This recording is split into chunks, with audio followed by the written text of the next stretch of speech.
Ngayong araw, mula sa Abuelita Montana Resort, tinungo namin ang Sitio Hiyang Hiyang dahil gusto naming puntahan ang magandang falls na matatagpuan doon.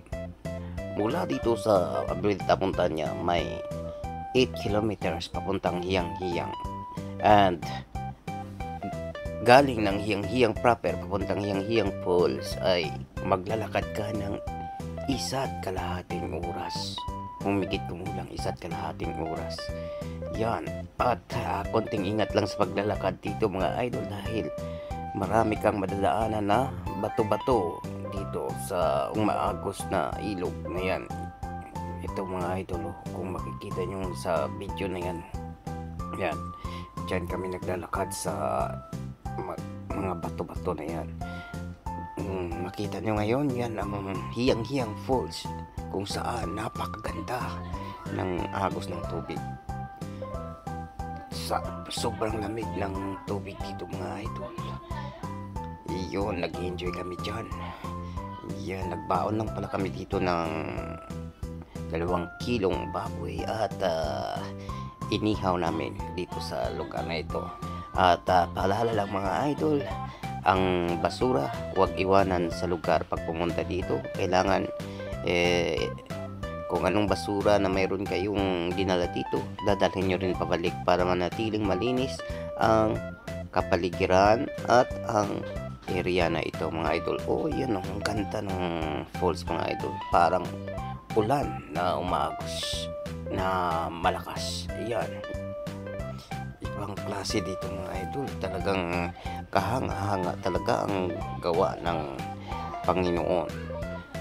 Isang natural na bagay na hindi maihahambing sa gawa ng tao.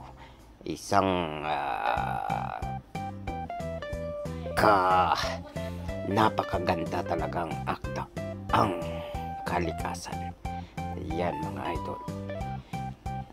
So kung gusto nyong pumunta pala dito mga idol, kailangan magbaon kayo ng mga energy drinks dahil sa lakad pa lang mga idol at saka aakyatin medyo malayo-layo mga idol dahil humigit 1.5 oras at puro paangat ang inyong tatahakin. Mayroong mga pababa pero karamihan talaga mga idol ay paakyat ang lugar na ito.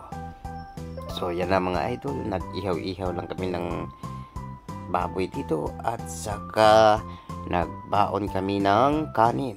Ayan mga idol, banat na kami ng kain dito. Napakasarap kumain pag sama-sama dito. At yun, pinutos namin yung nakita nyo mga idol, yung basura na aming dinala, amin ding pinutos pabalik para manatiling malinis ang kapaligiran dito mga idol. Dahil alalahanin nyo, walang nagmi-maintain ng mga basura dito, walang nagkukolekta ng basura sa lugar na